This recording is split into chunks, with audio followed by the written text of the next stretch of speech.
Shalom, family. Good to see you all here. Hope you're doing well. It's already 8 degrees where I am. We're going down to 6 degrees. We're already at 8 degrees. Oh man, it is cold. So anyway, Ilhan Omar is under investigation, and they have come across something really interesting. She had this shell corporation that was a winery, and they're now suspecting fraud. But, in order for her to get the money that she did, she jumped up from having, when she went into Congress, I think they said she had like $15,000. That was it. And in 1 year's time, she jumped all the way up to over $30 million. And they said how fast it was impossible unless something was going on. So we're gonna listen to these videos, and yeah, I would say something is definitely going on. That is not the norm. And we know that does not happen. That is next to impossible unless you got something shady going on. And I would not doubt it. Just looking at the state of everything that's happening with the Somalians in Minnesota, really everywhere. They said no matter what state they're in, the same fraud is going on. So let me go ahead and share my screen so we can get started.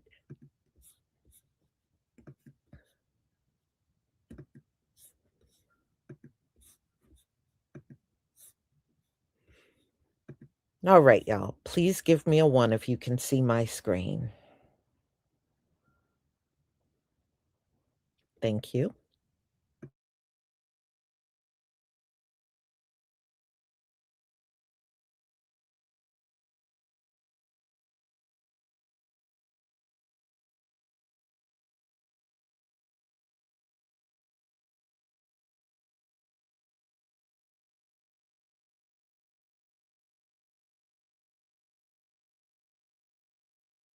From $15,000 to millions and then leave almost nothing behind to prove it. Now, let's be very clear. Let's be right up front. All right. This is about Ilhan Omar. This is about Tim Minette. This is about EST Crew, LLC, and Rose Lake Capital. Names first, then the numbers, because the numbers are what really hit home. Now, you're grinding, prices keep rising, bills stack up, and every dollar that you earn has to make sense, right? So when you hear about these valuations that jump overnight, assets that exist on paper, records that, get thinner instead of clear, and all of a sudden your instincts start to kick in, right? You think, well, if I tried this, I would need receipts. And this is the pain point, guys, not politics, not parties, paperwork, okay? Paperwork. Now, we're not here to hand down verdicts. That's not what I'm here to do. We're here to walk through the timeline slow and simple. What was listed, what changed, what showed up, what vanished, all right? Because real businesses grow with customers and revenue and time. So when math moves faster than operations, fraud questions follow, especially in a follow the money moment. Now, tonight,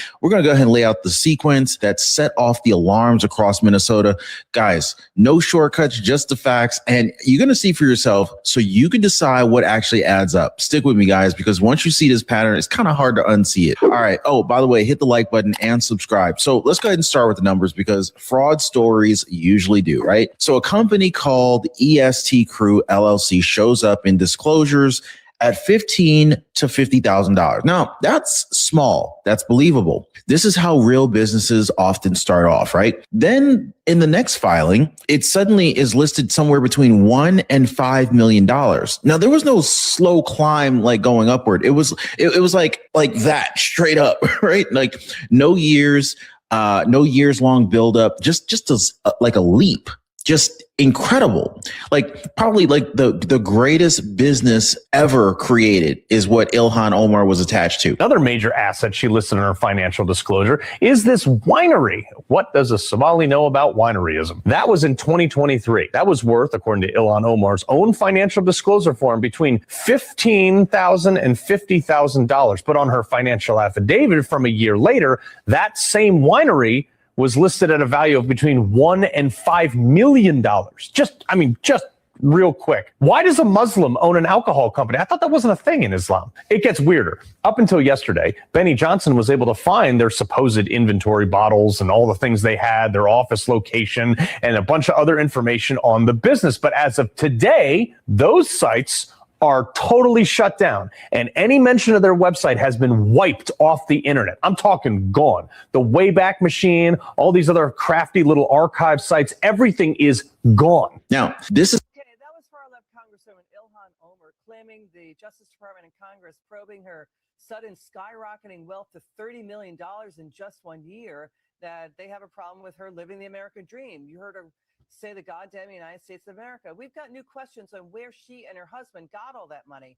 Joining us now, Forbes Media Chair, Editor-in-Chief Steve Forbes. Steve, new information coming in, and Forbes magazine, your magazine, has reported this too, that the state of Delaware and Washington, D.C. canceled the registrations for Omar's husband's investment firm, Rose Lake, for not paying its back taxes.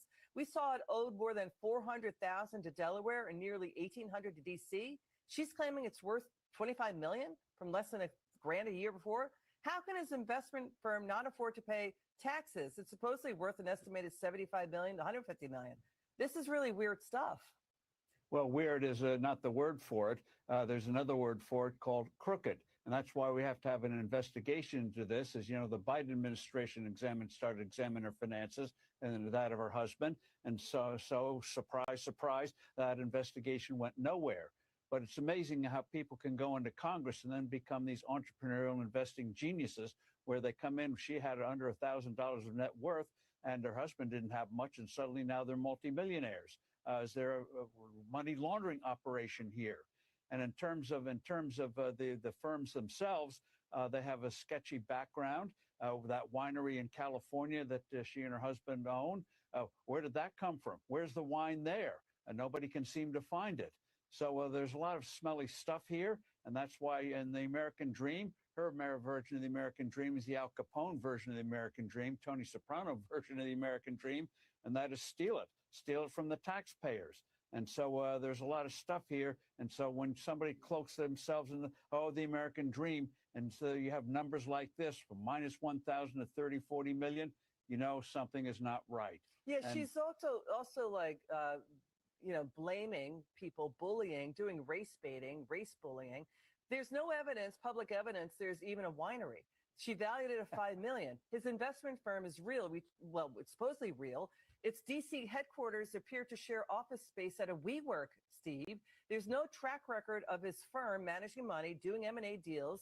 No clients we see, investment deals, or any work it's done. They say they do work in 80 nations operating in. There's no SEC registrations for them as investment advisors. What is going on here? This increasingly looks sketchy, both the winery and his investment firm. Yeah, the winery may not exist, and the firm may be just really a name only, as you say, a WeWork office. Big deal. So that's why the investigation needs to be done. And suddenly all that 30 million, I think you're going to find, I'll make a speculation and prediction, that 30 million came from sources that are illegal, period. Thank you so much, Steve Forbes, helping us to break it down. We're going to stay on this story. Well, Ilhan Omar's fake winery just got exposed, y'all. This story keeps getting weirder the more you look at it. Ilhan Omar claims she was attacked with apple cider vinegar from a syringe, a household cooking product. The reaction online was instant disbelief. Even Donald Trump dismissed it, calling Omar a fraud and suggesting the incident looked staged. The reaction lines up with what people are already digging into: Ilhan Omar's finances, specifically a so-called winery tied to her name that exists on paper but nowhere else. In Omar's 2023 financial disclosure, a company called EST Crew LLC appears. It was listed as a winery in Santa Rosa, California, valued at about $15,000. Nothing unusual. Then her 2024 filing dropped. Same company, same location, suddenly valued between $1 and $5 million. No public success story, no explanation. So people try to find the winery. Social media pages stop posting. Washington's biggest fraud might not be at the ballot box. It might actually be in Ilhan Omar's bank account. Her family's wealth suddenly exploded. Her husband's investment firm appears to have no real clients, and the winery behind all of their money looks like it's nothing but a paper company. Now, Congress and federal investigators are circling this phantom operation, asking, how did this thing jump from a couple $1,000s into the tens of millions with no real business and plenty of political connections? We've been talking for a month now about fake daycares, but could this be a fake winery used as a shell company to bring in tens of millions of dollars? Tonight, we're going to break down several different areas of fraud. President Trump has a room of people laughing, and it looks like the SAVE Act might actually be passed. Thank you guys so much for liking and sharing these videos. If you could, share this with family and friends, hit that subscribe button, and let's jump into the truth. All right. So Benny Johnson just posted a bombshell allegation involving Representative Ilhan Omar. Johnson claims Omar derived millions in reported wealth from a California winery called ESTCRU LLC, a company co-owned by her husband, Tim Manette. Here's the red flag he points to. On Omar's congressional financial disclosures, the company's reported value jumped roughly from $15,000 to $50,000 in 2023 to between $1 and $5 million in 2024. But Johnson alleges the business shows no signs of actually existing, no working phone number, no physical winery, no active social media, no functioning website, and no evidence of wine production. He posted investigative video evidence and urged a Republican-led congressional investigation. The controversy connects to a 2024 lawsuit where an investigator accused Manette and business partner Will Heller of fraud, claiming they solicited funds from that company by promising high returns that never came. The defendants call it a contract dispute, citing COVID-era industry challenges.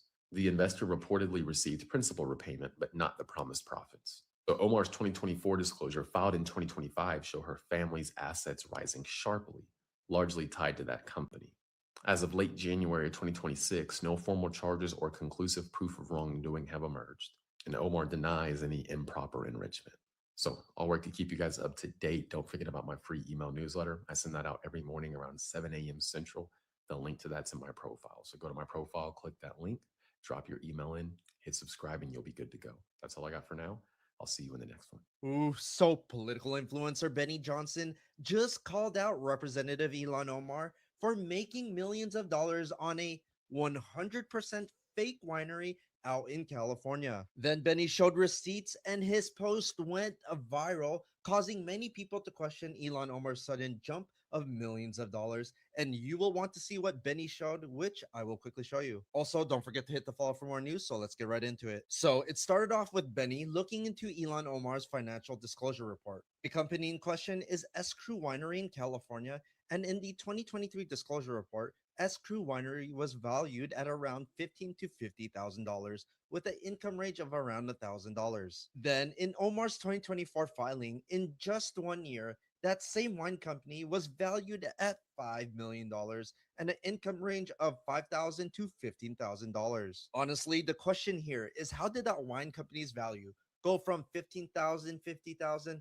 to up to $5 million in just 1 year? Benny then goes to the company's Facebook and Instagram page, and he sees that they have not posted since 2023. Then he proceeds to the website, and the website is outdated. He checks the location on the Google Street View, and he didn't really find anything. He tries calling the company's phone number, and he can't connect to anyone. Then Benny goes on to say that the company was a fake company. He goes on to say in his post, it gets worse. Omar's third husband, Tim Manette, has been accused of defrauding investors through this fake winery. He was sued by the investors for millions because it's all fraudulent. This is on brand. Minnesota AG Keith Ellison previously worked with Minette, the same attorney general who has refused to investigate widespread Somali fraud. How does a non existent winery jump from $15,000 to $5 million in 1 year when the company is a ghost? How can Omar claim this fake company provides her millions in assets? Seems like a cover. So, after seeing Benny's investigation, do you agree with what Benny says?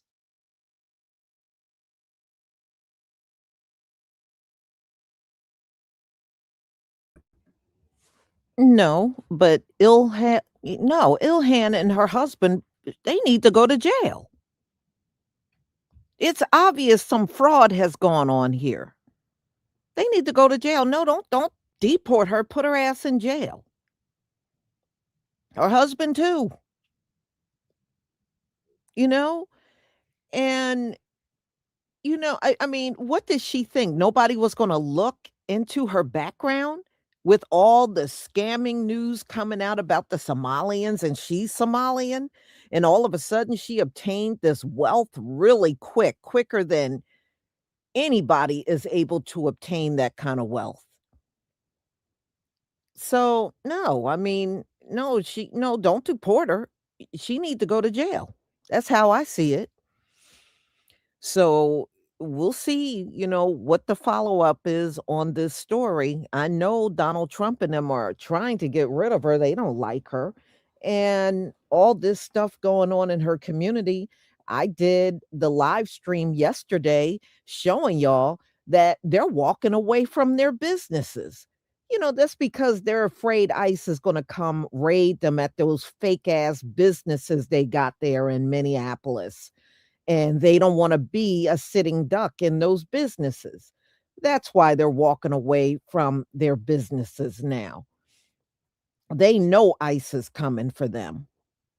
So, hey, I don't feel bad for this woman. I don't feel bad for the Somalians. They're all upset because they're getting called out, talking about some racism. No, it's not racism if you scammed the system and got caught. That's not racism. So, this whole thing has been a trip. These folks, you know, I was looking online everywhere these folks are in the world, they're doing some sort of crime. And Sweden, I believe it was Sweden recently deported a bunch of them Somalians out of there because they were over there scamming and committing all kinds of crime. And I know the UK was packing their asses up too.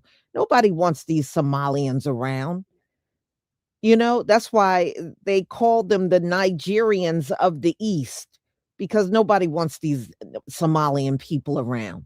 They are not contributors to society. They're scammers. Okay. I am, Nyla says. Oh, really? Right.